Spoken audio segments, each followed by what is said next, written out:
Durante décadas, los bonos del Tesoro de Estados Unidos fueron tratados como la gravedad en las finanzas globales. Invisibles, incuestionados y absolutamente permanentes. Cuando los mercados entraban en pánico, el dinero no huía de la deuda de Estados Unidos. Corría hacia ella. Pero algo ha cambiado de manera silenciosa e implacable.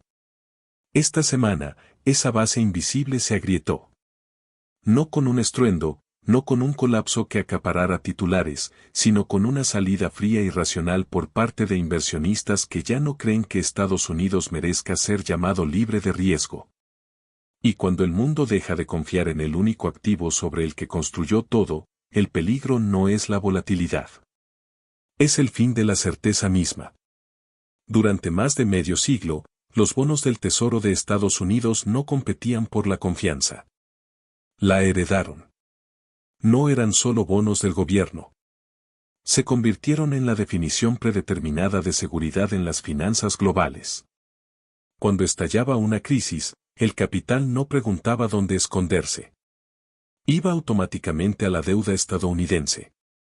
Ese reflejo construyó un sistema donde aproximadamente 27 billones de dólares en bonos del Tesoro negociables ahora ocupan el centro de los fondos de pensiones, las reservas de los bancos centrales, las carteras de seguros y los mercados de colateral en todo el mundo. Esto no era lealtad sentimental. Era dependencia estructural. Pero ¿qué pasa cuando la seguridad deja de ser automática y se vuelve condicional? En el momento en que los bonos del Tesoro pierden su estatus asumido, toda la arquitectura financiera se ve obligada a revaluar la realidad. Estos instrumentos nunca fueron solo cuestión de rendimiento. Eran cuestión de certeza.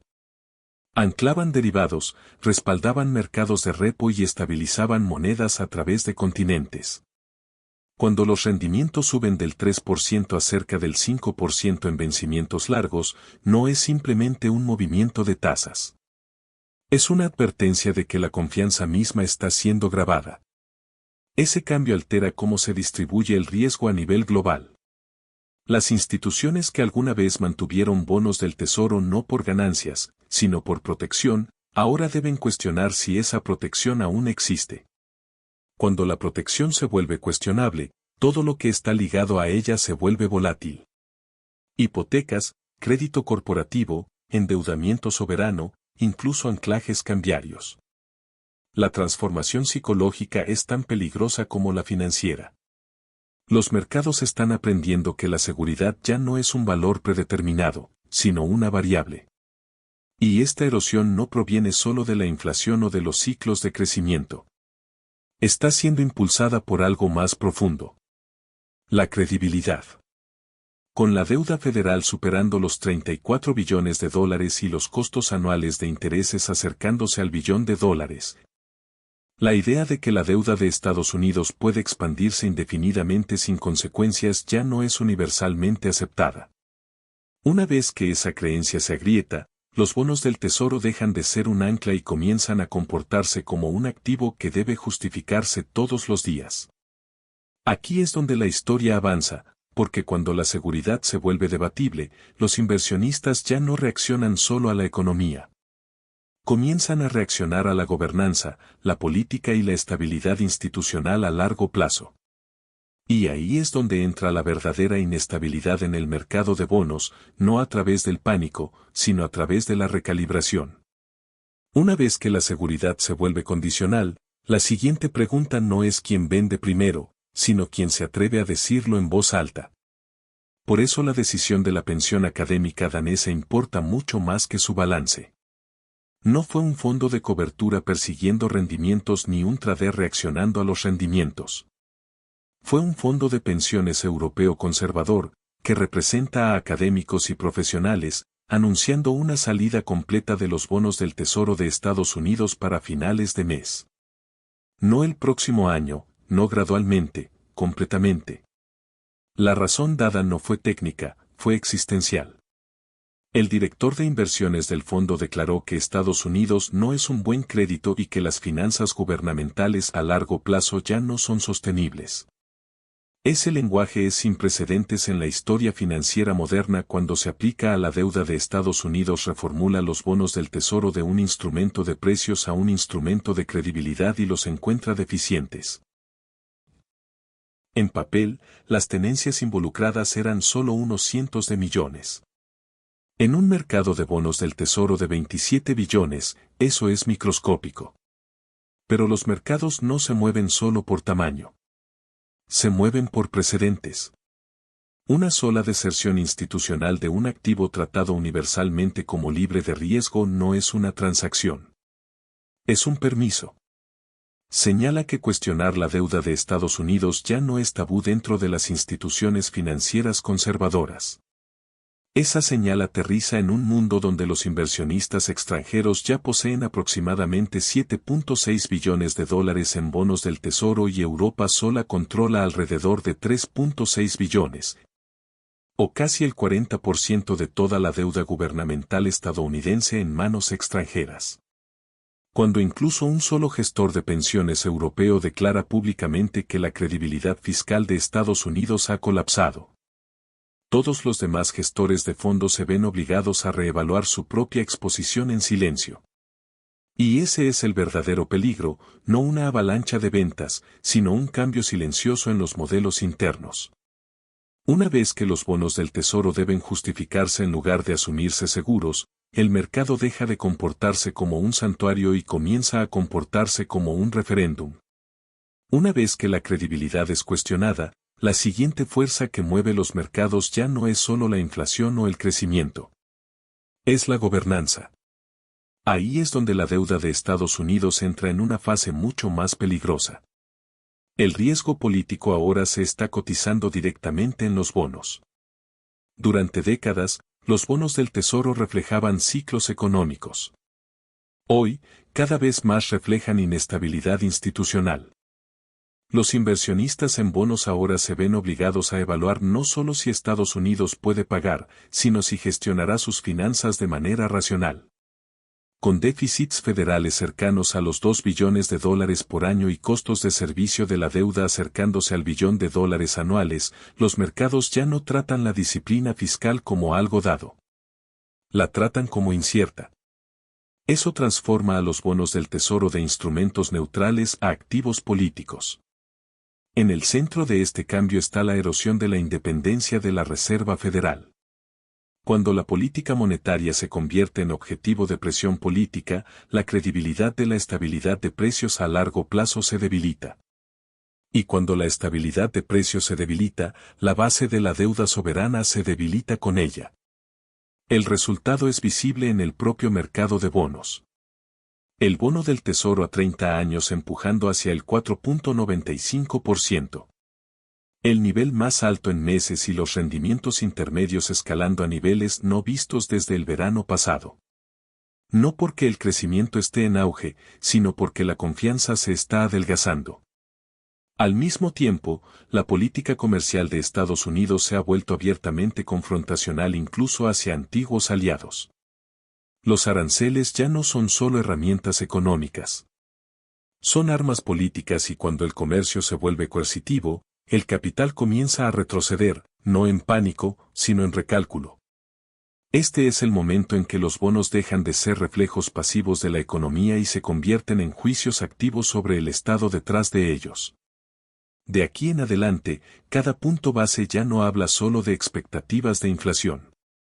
Habla de si el capital global todavía cree que el sistema que gobierna esos bonos es lo suficientemente estable como para merecer su confianza. Una vez que los bonos comienzan a reflejar la credibilidad política en lugar de la economía pura, la geografía de quien los posee se convierte en una fuerza propia. Y en ningún lugar es eso más desestabilizador que en Europa. Las instituciones europeas colectivamente poseen aproximadamente 3.6 billones de dólares en bonos del Tesoro de Estados Unidos. Casi el 40% de toda la deuda gubernamental estadounidense en manos extranjeras. Esta no es una exposición marginal. Es un pilar estructural de la financiación de Estados Unidos. Esta realidad crea una forma de apalancamiento silencioso que no necesita ejercerse para ser poderoso. El mero conocimiento de que existe tal concentración es suficiente para remodelar el comportamiento del mercado. Si incluso una fracción de ese capital se reasignara, las consecuencias se propagarían a través de rendimientos, mercados cambiarios y canales de liquidez global casi instantáneamente. Un cambio de solo el 5% representa aproximadamente 180.000 millones de dólares, más que el endeudamiento anual de muchas naciones desarrolladas. Sin embargo, el peligro aquí no es la venta abierta. Es la opcionalidad estratégica. Los fondos europeos no necesitan amenazar con liquidación. Solo necesitan dejar de expandir su exposición. En un sistema que depende de la demanda extranjera continua para absorber más de 1.5 billones de dólares en nueva emisión de bonos del Tesoro anualmente, incluso una restricción pasiva se vuelve desestabilizadora. Esto se agrava por la dimensión política, ya que las relaciones transatlánticas se tensan por conflictos comerciales, amenazas arancelarias y disputas geopolíticas. La barrera psicológica que impedía al capital europeo cuestionar la deuda de Estados Unidos se erosiona. Los bonos que alguna vez simbolizaban alianza ahora simbolizan cada vez más vulnerabilidad. Y esto es lo que transforma las tenencias europeas de inversiones pasivas a puntos de presión sistémicos. No porque Europa vaya a apretar el gatillo, sino porque el mercado ahora sabe que podría. Y una vez que el capital entiende que ese poder existe, comienza a cotizar su posibilidad, no su ejecución. Una vez que las tenencias de Europa se convierten en un punto de presión latente, la crisis se amplía más allá de las fronteras de Estados Unidos y revela algo mucho más alarmante. La venta no está aislada. Es global. Lo que se está rompiendo no es la confianza en la deuda de un país, sino la confianza en los bonos gubernamentales de larga duración como categoría. La advertencia más clara viene de Japón. Los rendimientos de los bonos gubernamentales japoneses a 40 años han surgido por encima del 4%, el nivel más alto registrado. Ese movimiento por sí solo es histórico. Japón pasó décadas atrapado cerca de rendimiento cero, defendiendo su mercado de bonos mediante intervención agresiva del Banco Central. Cuando incluso ese mercado comienza a fracturarse, señala que la era global de tasas de largo plazo suprimidas está terminando. El shock se está extendiendo hacia afuera. Los bonos de larga duración en toda Europa y Estados Unidos se están vendiendo en paralelo. Los rendimientos del Tesoro de Estados Unidos a 30 años han subido hacia el 4.95%. Mientras que los rendimientos a 15 años presionan niveles no vistos desde finales del verano pasado. Esto no es un auge de crecimiento. Es una revuelta de duración.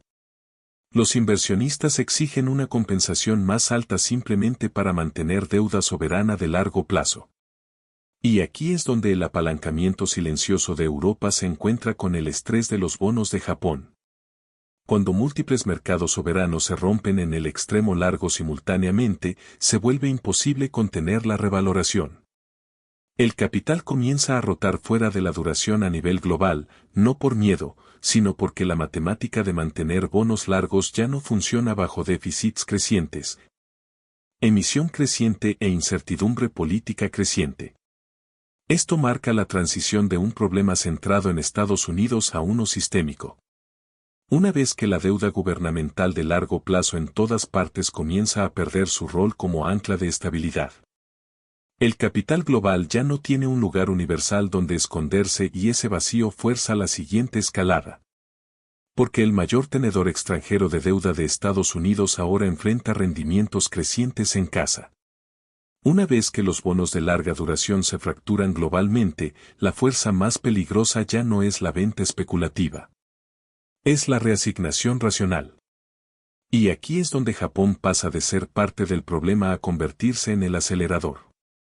Japón es uno de los mayores tenedores extranjeros de bonos del Tesoro de Estados Unidos, con tenencias que superan los 1.1 billones de dólares. Durante años, las instituciones japonesas se vieron obligadas a invertir en el extranjero porque los rendimientos en casa estaban cerca de cero. Esa ecuación ahora se ha invertido. A medida que los rendimientos de los bonos gubernamentales japoneses a largo plazo surgen por encima del 4%, los activos domésticos de repente compiten con y en muchos casos superan a la deuda de Estados Unidos sin riesgo cambiario. Este cambio crea un mecanismo de retroceso estructural. El capital japonés no necesita huir en pánico. Solo necesita dejar de cruzar el Pacífico. Y en un mercado de bonos del tesoro que requiere flujos extranjeros continuos para absorber más de 1.5 billones de dólares en nueva emisión anualmente, incluso un declive lento en la participación japonesa se vuelve desestabilizador. El peligro no es que Japón venda agresivamente. El peligro es que Japón ya no necesita a Estados Unidos como proveedor de rendimientos.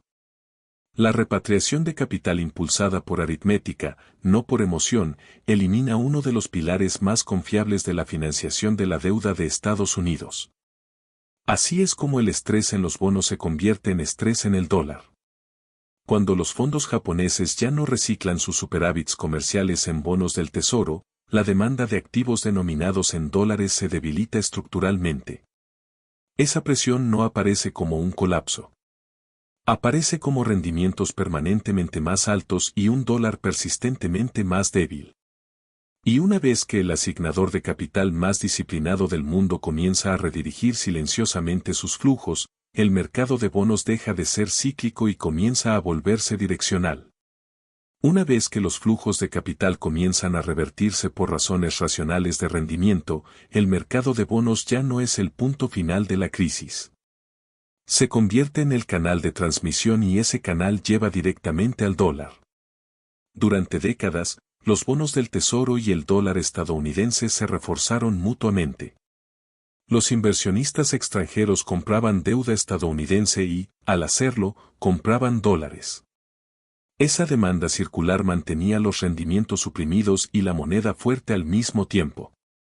Pero cuando la demanda de bonos del tesoro se debilita estructuralmente, la demanda de dólares se debilita con ella. Los dos no pueden separarse. Por eso el dólar cayendo a un mínimo de 2 años junto con rendimientos de bonos del tesoro crecientes no es una contradicción. Es una advertencia. Bajo condiciones normales, rendimientos más altos atraen capital extranjero y fortalecen la moneda. Cuando los rendimientos suben y el dólar cae juntos, señala que los inversionistas exigen una compensación más alta para mantener activos de Estados Unidos en absoluto. Eso no es optimismo por rendimientos. Eso es erosión de credibilidad. En este punto, Estados Unidos deja de funcionar como el absorbedor de shocks global y comienza a funcionar como el generador de volatilidad. En lugar de que el capital huya del riesgo y corra hacia los dólares, ahora el capital se protege contra la exposición al dólar misma. La seguridad ya no está ubicada dentro del sistema. Está tratando de salir de él. Este es el momento en que el privilegio de moneda de reserva comienza a decaer. Porque una moneda de reserva solo funciona si los extranjeros están dispuestos a mantener cantidades masivas de deuda de bajo rendimiento indefinidamente. Cuando esa voluntad se debilita, la moneda pierde su ancla. Y una vez que el ancla se suelta, cada activo denominado en dólares, bonos, acciones, bienes raíces y mercados de crédito, comienza a revalorizarse alrededor de un centro gravitacional más débil. Si el dólar mismo comienza a debilitarse bajo el estrés de los bonos, las consecuencias ya no se limitan a los pisos de trading o a los balances. Se propagan directamente a la vida diaria, remodelando el costo de todo lo que los estadounidenses piden prestado, aseguran y consumen. Rendimientos más altos del tesoro revalúan inmediatamente hipotecas, préstamos para autos, deuda estudiantil y crédito corporativo. Un movimiento del 3% a cerca del 5% en deuda gubernamental de largo plazo se traduce en tasas hipotecarias rondando el 7%. Bloqueando a millones de hogares de la propiedad de vivienda y congelando la movilidad habitacional. Al mismo tiempo, las tasas de tarjetas de crédito ya superando el 20% se mantienen no solo por la inflación, sino por un costo de capital permanentemente más alto. El gobierno federal mismo se convierte en la mayor víctima. con gastos por intereses acelerando hacia el billón de dólares anuales, más dólares de los contribuyentes se desvían de infraestructura, atención médica y programas sociales solo para servir el endeudamiento pasado. Eso no es ajuste fiscal por política. Es ajuste fiscal por fuerza del mercado. La América corporativa se ve exprimida en paralelo. Costos de endeudamiento más altos suprimen la expansión, reducen la contratación y presionan las ganancias. Eso retroalimenta en un crecimiento salarial más débil, menos aperturas de empleo y mayor inseguridad financiera a nivel doméstico. Así es como un problema en el mercado de bonos se convierte en un problema en el mercado laboral sin pasar nunca por el Congreso. Y a medida que el dólar se debilita, las importaciones se vuelven más caras, amplificando silenciosamente la inflación incluso cuando la demanda se enfría. El resultado es un entorno singularmente punitivo. Crecimiento lento, precios elevados y crédito restringido. Un apretón estructural en lugar de una recesión cíclica. Este es el costo oculto de perder credibilidad financiera. No un colapso repentino, sino una erosión lenta del espacio de respiración económico que se aprieta con cada punto base. Una vez que rendimientos más altos, moneda más débil y crédito más apretado convergen, se vuelve imposible describir lo que está sucediendo como un ciclo de mercado temporal. Lo que se está rompiendo no es el precio. Es la clasificación. El sistema financiero global está quitando silenciosamente a los bonos del Tesoro de Estados Unidos de la categoría de activos que no requieren justificación. Durante décadas, libre de riesgo no fue una metáfora. Fue una suposición matemática incrustada en todo, desde reglas de capital bancario hasta precios de derivados y modelos de solvencia de pensiones. Billones de dólares en contratos se construyeron sobre la idea de que la deuda del gobierno de Estados Unidos llevaba cero riesgo de incumplimiento y cero riesgo de credibilidad. Esa suposición ahora se está diluyendo en tiempo real. Por eso los rendimientos crecientes ya no estabilizan el sistema. En ciclos pasados, rendimientos más altos del Tesoro restauraban el equilibrio atrayendo capital extranjero. Ahora señalan fragilidad. Cuando los rendimientos se acercan al 5% y aún fallan en atraer demanda confiada, prueba que el retorno ya no compensa la incertidumbre. Eso no es comportamiento cíclico. Eso es revaloración de régimen. Al mismo tiempo, déficits cercanos a los 2 billones de dólares por año. Deuda total por encima de los 34 billones y necesidades anuales de refinanciamiento que superan los 7 billones significan que Estados Unidos debe vender continuamente volúmenes enormes de nuevos bonos en un mercado que se está volviendo más escéptico, no más indulgente. Esto es estructuralmente incompatible con la idea de seguridad permanente. Una vez que un emisor soberano cruza este umbral psicológico, nunca recupera completamente su estatus anterior. Libre de riesgo no es un nivel de rendimiento. Es un nivel de confianza. Y la confianza, una vez dañada, no revierte. Este es el punto donde los bonos del Tesoro dejan de anclar el sistema y comienzan a flotar dentro de él. Y cuando el ancla misma se vuelve móvil, cada activo conectado a ella hereda inestabilidad. Una vez que los bonos del Tesoro pierden su supremacía, el mundo financiero no colapsa. Mutó.